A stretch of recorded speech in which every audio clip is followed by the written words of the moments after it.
So I'm looking for someone in the crowd over here that's not shy. So we could start like with questions or something, a topic you want to talk about. Because I'm not, I asked what I should speak about, and he said just, I don't know. So therefore, that was your response actually? Anything you, whatever you like. Anything that you like. Yeah, you have a suggestion? I was going to say something like, you have to ask me what to speak about. I just say whatever you want. So I'm only going to say really only one thought from Yishver.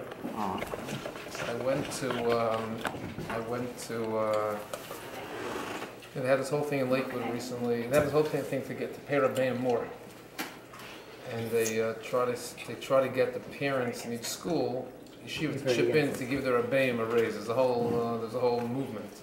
I think that Yishver is a big thing in the movement. So when someone here had a yeshiva here, so my office hosted something in his house for his yeshiva for his kids, whatever. So I went there, and I think it was the first yeshiva in Lakewood that was doing it at that time.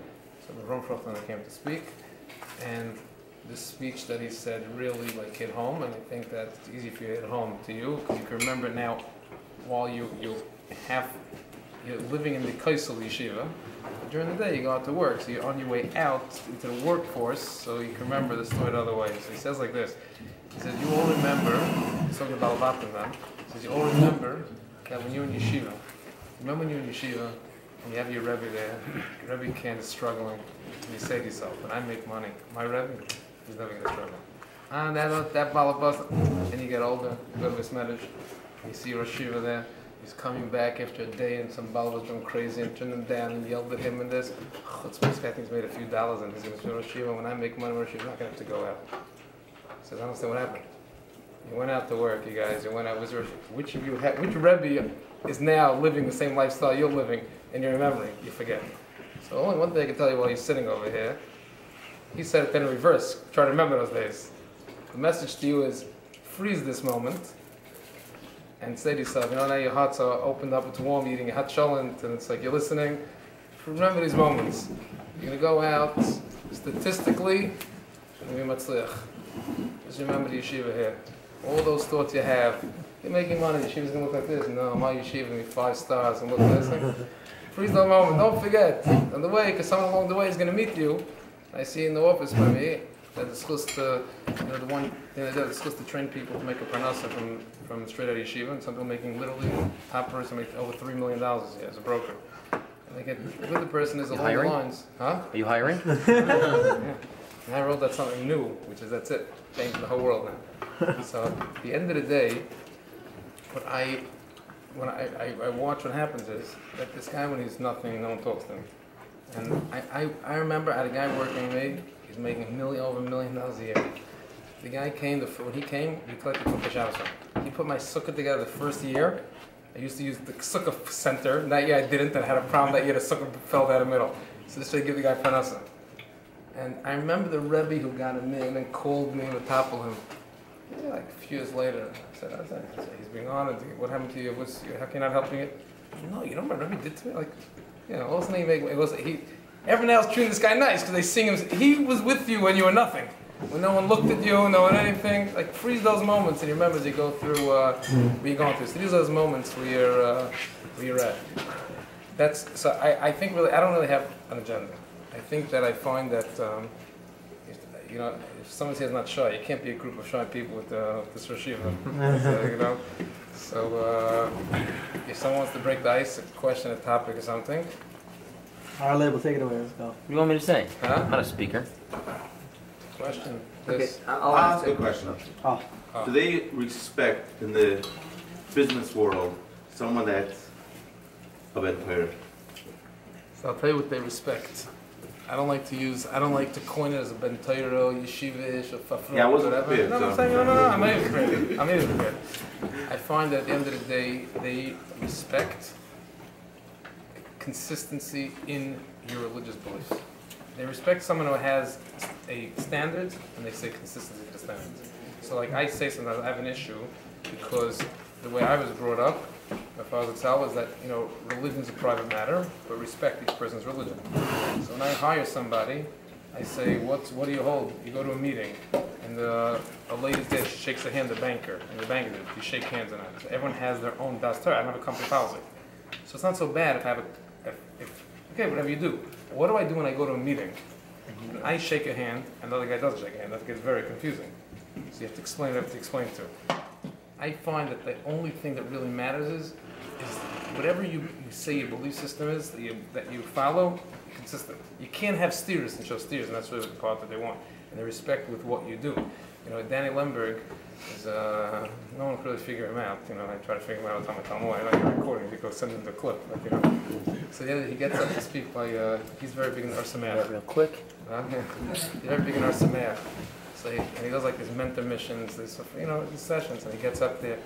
And I know I always go to every meeting. I wear a yarmulke to say I don't wear white shorts. No, I just went to a vert. So I actually came back. I came to Vert show yesterday. Went to Orlando. I came back at the change, and you know. So the only thing that's special is me. That's a haircut. He gets up on a mentor's mission, and he says to them, because they can't understand the concept. You wear a yarmulke, like they don't understand it. He says, let me tell you one thing why I wear a yarmulke. He says, you can wear a yarmulke everywhere. He says, because you hear jokes about all different types of people. You never hear a stupid Jew joke. No one ever says it before. So at least if I'm wearing a yarmulke, they're starting assuming I'm smart and they're assuming I'm this, and they go with the... So that's what I find is going through. They respect that consistency. The bigger yarmulke, the better. By the way, if you believe the bigger the yarmulke, the better. So I will, talking on that question, big yarmulke is, I will do another... I will tell you one of the nakuda that I actually wanted to write. I wanted to write a thesis on this topic of shtadlus and success. People say, how come I take the same guys at yeshiva? And some people don't make the parnasa, and some people this. I have some people not in sales that come in, that have a natural skill set, right? The brightest person in my office is Ari's father. Brightest person in the office. There's no one who knows Excel, probably in America, like his father. I'm not... No, off the charts. Are you better? Come on. Wow. I want to tell you that, so at the end of the day, people say, some people they say you should go to college, not go to college education, all these questions that are important, you should do this, and you have all these stories on there. So I can tell you one thing which I found. I never found somebody, or I say positive, someone who did the proper shtadlus. I never found someone who did the proper shtadlus and didn't make a parnasa, ever. So you can say, okay, so what's the proper shtadlus? So the proper shtadlus has nothing to do with the person to your right or the person to your left. At the end of the day, all of you have like these New Year's resolutions, what you should do when you have all these, you know. If you would actually have a twin brother, who's going into an industry, you feel you want to take a job, whatever it is, and this thing works for being a rebbe, and a chinuch, yeshivas, everything under the sun. And you turn to the person, you say to your twin brothers basically, you has all the miles concerns, you're identical twin. And your brother tells you, do me a favor, give me your business plan. Give me 100 things that I should be doing. What time should I wake up every morning to be myself in this room? How should I dress? How should I, big yarmulke, small yarmulke? I should dress a certain way, from here, not from here, what? Everything, from 100 points. That's what you should write to your brother. Then take the test on yourself. I never saw anybody that the test he wrote for his brother and got over a 90, he didn't have a thought. Because when I ever meet people that come in, they have what they believe, and then later give explanations and excuses why they didn't do it. But if you really look back, that should happen. So you have to have a guy has a restaurant, and then you see the other part. I know a guy has a restaurant, I know a guy has his business, and he does like this, and he makes it anyway. Yeah, but he actually believes that. So a guy goes, you go to college or not? Someone who believes he should go to college and doesn't will never have a in his life. Someone who doesn't believe he should go to thing, but he goes because that's everyone's telling you, you better go. He's going to have his degree like 2 left hands, and the whole thing doesn't work. And I found it always in business. Same thing for the salespeople, for the secretaries, every single position ever. The question is, that's why you use your twin brother. Because for yourself, you have to, I don't have to do that, but other people. Okay, very good. So your twin brother's you without the emotions. Because you can tell your twin brother, you really got up at 6 o'clock in the morning for your job. You should really have a saved in the morning. That's what I find consistent across the board. People made it, didn't, what's it called? A lot of people believe to go to college, but their stylus is like maybe something outside the college world. No. You believe that the definition for you for shtadlus, you have to go to college, you better go to college or else you'll not have tzlacha. You think you don't have, but if you're just saying because it's the easy way out, I know tons of people, you know. They talk about the chinuch, off the derech, on the derech, the whole, you know, whatever. The biggest question is, you get married, you get first kid, shul, Shabbos. You push your kid to come to shul, you're not pushing your kid to come to shul. You could find 1,000 stories where father drove his kid to come to shul, and that's why the kid, after a while, got ingrained to go to shul and loved shul. There are 1,000 stories, he forced the kid to come to shul, that's it, that's why he blames it on. What's the right or wrong answer? To a certain extent, that's why you have your own das Torah, you only have one rov that you go to. But at the end of the day, it's if you believe that this is what you're supposed to believe it, not because in my circles, every kid once they're 6 years old, they're already going to shul and they're coming in with the father and the mother. What do you believe? If you're doing it because your neighbor, it's like it's in a flock. You go the other way around, it's going to go. Wow. Then you have the rov, you das Torah, you don't ask that. This guy says, guys, I have a rov for this, look for the big heter of each thing you go. So the guy dies, he comes upstairs, he says, oh, listen, you had a good life. You go to Elam Haba. He comes into this room, it's all wicked, raining in, dripping in. There's Elam Haba, according to one shita. A lot of guys here have jobs. Most Bacham have jobs. Some of them are still looking. What are some tips that you can give a guy for a job interview that can make a good impression, get hired on the kind of job that he wants to get? What he wants to get? No, whatever it is. Sometimes the guy goes for an interview. What he interviews for? Huh? Whatever job he interviews for, they should hire him. They should like him. How do you make yourself likable? First of all, you got to daven for. You got to daven mitzvah chaim seichel toiv. That's if you mitzvah chaim, that's why I go to Israel. My father's told me you got to go to duchening. All the brachs are in duchening. Very big. What's it called? You can't buy chaim. That's off the bat. Nothing to talk about. So chaim is something you down for the Rebbeinu Shalom. You mitzvah chaim at that time. That's all about shirt. What's it called? But again, it goes to the established of what you're going for. Again, the same thing. Are you going to a job that's really for you? Or because that's the cool, hot job of today. Everyone has, that's also part of it. Are you you're out of your league? And you're not listening to other people. So what is really your skill set, what you're looking for, and when you get a job? I think at the end of the day, you have to put yourself in another person's shoes. Why should the person hire you? What are you offering to the person that the person hiring? So the number one thing that across the board is that a person's looking for is loyalty and trust. Is the most important thing that you're really selling. That's why I tell people when I hire people in the office by me, I'm in the mortgage business, and people come out, I don't know mortgages, I've done real estate. I ask the person, do you know real estate better than I? Is there someone on the planet that knows real estate better than you? So of course the answer is yes. So you know this better? Yeah. Is someone more honest than you? Hopefully your answer is no. Even Chaim Kanievsky is not more honest than me. If anything, we're the same. And everything else he's better than me, but I know in honesty is not. That's really what you're selling. Someone's buying the you. Because how many times you see that they want to buy someone with loyalty, someone's going to work for them. What are they training them for? Like no front.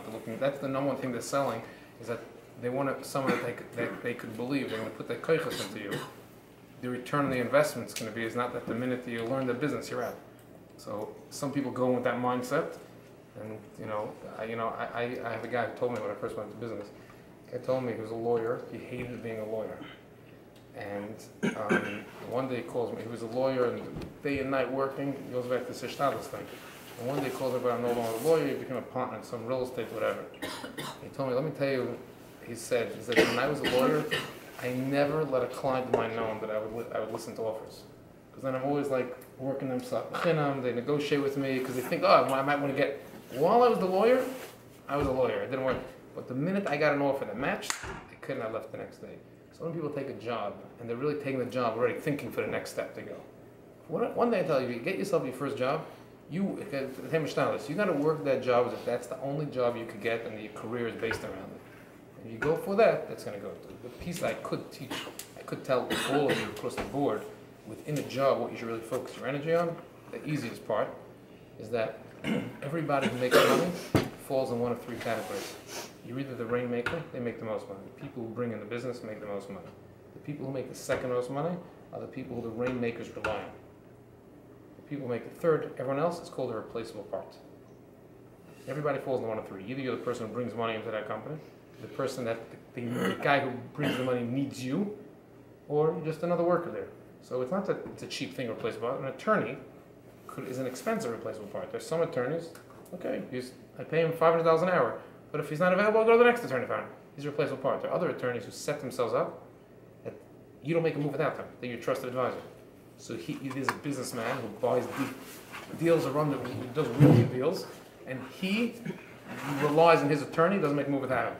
That attorney is making a lot more money than another attorney, because he's really making a percent at some level that the guy's relying on. When that attorney brings the business, he goes out there. Within a law firm itself, there's that one attorney who brings in all the accounts. He makes the most money. He gets to enjoy life officially. It looks like that more. The next attorney he relies on makes more than everybody else. The secretary in an office, who's the secretary for the number one salesperson, is making more than every other secretary. Because no one's, and when the company changes policy that every secretary has to do A, B, and C, and she or he walks over to the sales assistant, it's going to affect me if I have to do that. He sends one email over to the guy in charge. You do your policy for everyone else in the company. Want me happy? Don't bother my secretary. That's how the unit. So you're getting a job. It's more important within the company you're going to. What are you doing in the company? Which bucket? So like the department of the company, is that the salespeople rely on that department or just another department? That's going to make the difference in everything that goes on there. And that's the key thing, positioning yourself. So either if you're a salesperson, be a salesperson. If you can't be the salesperson, find out where the revenue comes from that place and be in that position, in that area. And that's really the key to the whole entire end of it.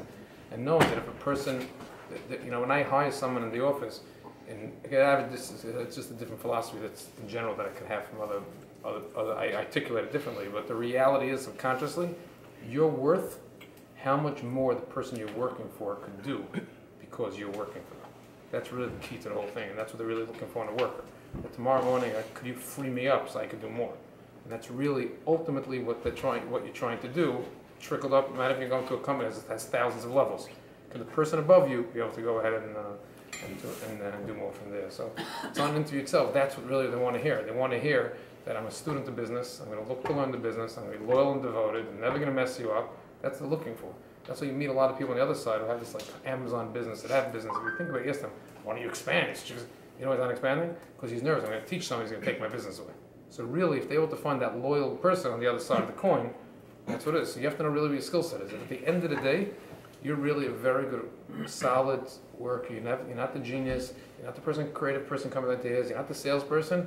You want to align yourself with that salesperson who's going to appreciate, not take advantage of you, and then be that loyal, devoted person. And you're set for life. That's set for life. That's what they're looking for.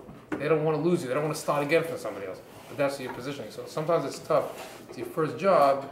You don't want to think to yourself, you're thinking like 20 moves out. How can I make this much money?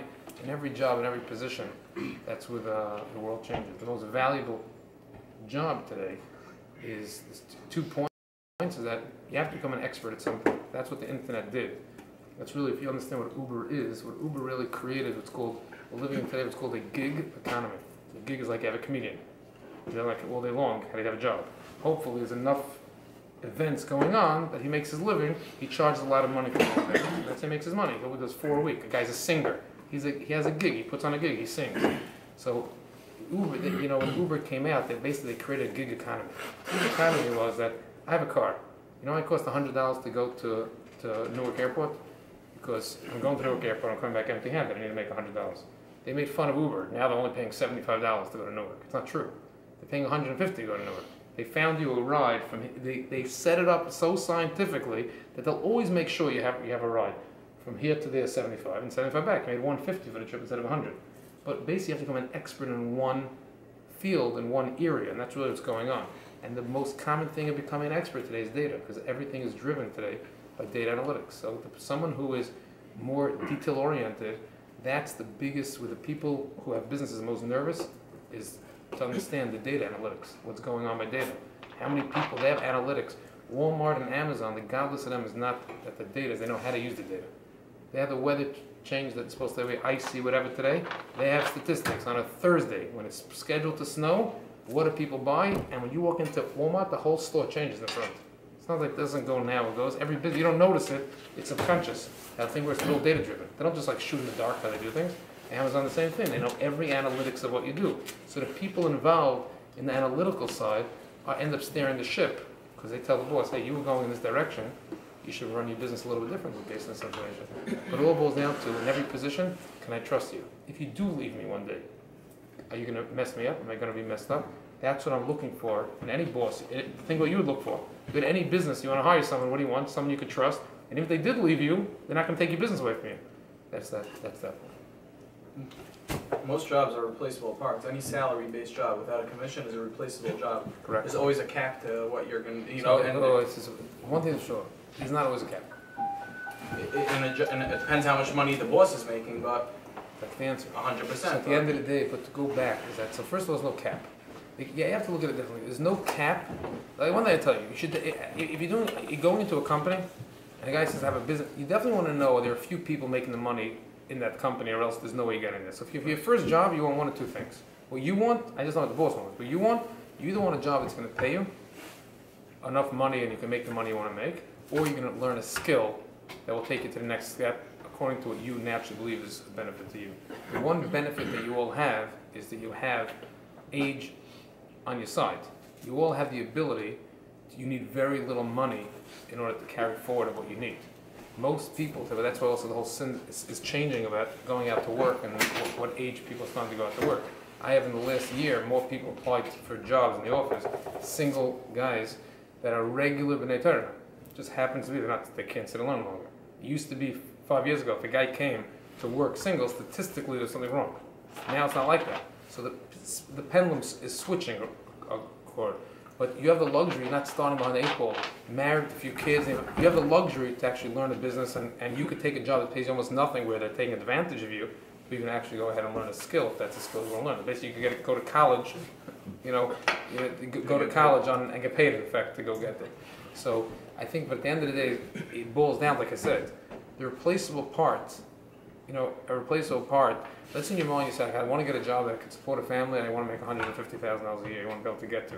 There are replaceable parts that make $1 million a year. The attorney that has a mumchen tax thing, he's this nerdy guy, knows tax law, knows nothing else. He's making $1 million a year. He's a replaceable part. The next thing go to someone else. But that same lawyer, if he positioned himself right, and the rainmaker relied on him, he's making $2 million a year. So it's all about you, where you position that same replaceable part. Most companies in Lakewood aren't making that much money that they're replaceable part. I'm saying so you should go into a company that's making $50 million. So I want to explain. No. So it's not what the company's making. It's irrelevant what the company's making. It's how many. If a company's making $500,000, only 2 workers there, and the boss and the worker, that each person is making enough money. 100%. But it's also, you have to also look at it differently. Sometimes you could be the difference also in the business at times. Sometimes a guy's running a business, and I go the other way around. I coach owners why they should be expanding the business the other way, because I tell the same thing in reverse. I say, I meet a guy who goes, this guy works at a shiva, he thinks he's worth $70,000, this guy crazy? The syndrome is, why is he looking in the guy's pockets for? I turn to another guy and say, I want to ask you a question. If you had 15 more hours in a week, how much more money would you make? $200,000-$300,000 a year. I said, if you hired that guy, would he free you up enough to get that gig economy? Could you give him enough stuff off your head for that to free up? Yeah. So what do you guys make $70,000? The best investment in the world. You pay $70,000 and you make $300,000, 4 times your money. So but no, it doesn't work that way. That's why the guy small-minded stays his business, and other people do things differently. But also, you can make a mistake, overpay. You have to look at it and say, at the end of the day, sometimes you could be the difference in the business. By you coming into the business, could now the guy be able to expand and free things up? So you're also interviewing him just like he's interviewing you. So if you're either going to come into a place where you could see a trajectory to make the money you want, even as a replaceable part, if you think you are a replaceable part, or position yourself alongside a salesperson. It's the revenue person within that. You know your replaceable part, but over time, if you start relying on you, that's it. That's your insurance policy, is that difference. People don't pay for work. It's very important. People don't pay for labor. They pay for oil. They pay, who can I trust? The oil. That person is the person I trust. Labor is replaceable. That's a replaceable part. Sometimes you become more valuable than the owner. So that's right. And that's what. So but then you want to leave. It's not. But that may happen. You may end up statistically to have 3 or 4 jobs in a lifetime, even if you're someone who's very successful in what you're doing. But each stylism, right now, you have to take the best move that makes sense for you. And for all you know, instead of leaving, that's how certain people work, is end up becoming partners in businesses. Right. Because the person has, I'd rather you not compete with me or just leave.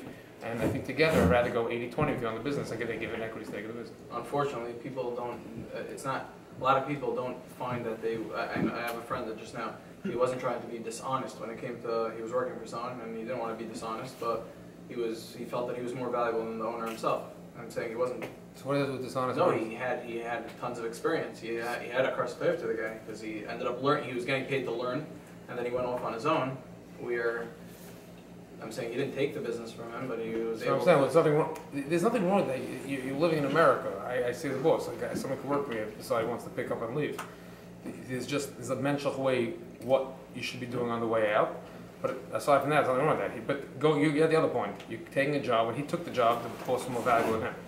And either he came to that point, he could sit down with the boss, listen here, I think I'm going to go with my own. The boss, if he's really correct, sometimes also your friend telling you his view of the story, and really, the boss when he leaves says, thank God this guy left. He thinks he's better than me, and thank God he's slowing me down in different areas. Right, I had that also in times also. Over the years, when certain people left, oh my gosh, this person left. It turned out to be the best thing because I didn't realize how much of a vacuum. I use an example in Israel. America is split to Toras Chaim. And if anyone's familiar with yeshiva, so if you understand what happened there, within the next year them splitting, both yeshivas each yeshiva became bigger than where they were before. And the reason was very, very simple. Because the reason why they split was they had a shita that was slightly off when they sat around the table of Rebbeim. And therefore, it's very tough to make two sides. So a Bacher comes in, he didn't fit fully here, he was half-half, didn't really go. Once they split, they were able to get a niche this way and a niche this way. They didn't care about and now they both are able to flourish to the way they're flourishing. This obviously is politically in the middle and this back. But now today, look back, it worked out, couldn't have been a better situation there. So I had a guy once, I hired a consultant once. I'm always a student of industry, student of business. I'd rather learn from people, I'd rather find an expert, pay a lot of money. I look at it as an investment for 2-3 months, hire this genius who tells me, and then for lifetime, get the lessons from him. So there was this accountant, he was a CFO, it was about Shuva. He was a CFO of a Fortune 500 company. He probably made, I don't know, over $1 million a year as a replaceable part CFO. And he tells me, so he's somewhere retiring, he wanted to really work for a Meister. I told him I have 100 different people in the office, a young guy, starting out, trying to figure, I'm sure you come for a few months, I'm sure you could teach me whatever. I was able to convince him, the guy came. I paid him, not at the rate of $1 million a year, but whatever, he came. The guy interviewed everyone in my company. And then he used to ask me, okay, you have this guy, why did you hire him? So he tells me, this guy, because I said, one day I want to go public, so for the image, I need this guy, I don't care his image, this guy knows that, him. And I went through everything, why he did every expense he went through. And he comes to me and goes, let me tell you something. Give me a whole report this, but I want to tell you something like this. If you go down, like taking Brooklyn, a two-way street, Avenue J, a double yellow line in the middle. The guy drives on the double yellow line. He has to go very slow, because he has to be careful. The car's coming from behind with the swerve around. The car coming this way has to swerve this thing. And the odds are he's going to get into a crash and maybe die, not die. The guy who's going this way could fly. He's facing no one's in front of him. This way could fly. You have to make a decision. Because you have to interviewing everywhere. You realize you're wearing two hats. Do you want to make money, or do you want to sell your business? If you want to sell your business, I'll give you a bunch of ideas how to change things because I make every decision based on what you want to sell. If you want to make money, don't care about selling. When you're ready to sell, come and sell. Pick your choice what you want to do. And that's what boils down to most people in life. Most of the things you say, I want to do this, but then how am I going to deal with this? And then one time when you're able to make the shirk off the things that are slowing you down, that's when you go able to fly. That's the whole yesod of going to yeshiva and we say you shouldn't have a phone. And it's not about what's on the phone as much, it's just a distraction. You can barely focus when you have no phone and what's it called. Imagine you have the phone that you play, that you're going through. It's one thing you're going through, how to have the one plan. So you're taking the job now today, you have to focus on your one end of it. When you hit that roadblock, make the best decision for that moment. But the odds are, if the boss is going to lose enough because you're leaving and going on your own, he's probably going to find you a way. Like when I train people, I say I want to train you that you're good enough to go on your own. Because if you're good enough to go on your own, I promise you together, we can do crazy things together. So in all the years, I never had a broker quit him. I had one broker left. In all the years, that a competing firm paid him $12 million. So I said, listen, take the offer. You know what I'm saying? I wasn't giving him $12 million. It was like a baseball contract he got. I said, 5 years, $12 million, take the deal. I'm not doing it. But at the end of the day, everyone else with the left was asked to leave. But there was no, at the end of the day, because that's a philosophy they have. Other people, no one's ever becoming my partner. Partners are for dancing. They have their own, everyone has their lines that they say. If someone's my partner, you get that good, so I'd rather you leave. I'd rather own my bit. You can't change personalities of people. And that's where you want to go. So hopefully, so that's why some people also look to work for someone that's older. He's going to probably retire, his kids are, and you think you could become that person who you'll take over that business. But I think at the age you're at, you should be taking something that you think is naturally something you want to do. Steve Jobs got up to speak by college. There's a clip about it. He got up to speak. He said, let me tell you something. I went to college, and my parents paid for college. I wanted to drop out of sick of it, but I felt bad for them. So I decided I'm going to finish out the semester. But once I'm finishing out the semester, I'm going to do what I want to do. I went into art. I took a calligraphy course. Because if I didn't take that calligraphy course, I didn't have Apple then. If I didn't take a calligraphy course, Apple was the one who created all the fancy fonts. It used to be a block lettering, that was it, like a typewriter. Because if not for me going there and understanding how the curves are supposed to go on a lettering and how the distances, this thing was by mistake. I wanted to drop out. I felt bad for my parents. I went. He's like, Sean was like the shkacha pratis and everything that goes through. So it says you have to do your move at that moment, and the best thing. You have one thing over. You have your youth is on your side. Don't miss the youth. Unfortunately, I want to enjoy myself. Later I'll work.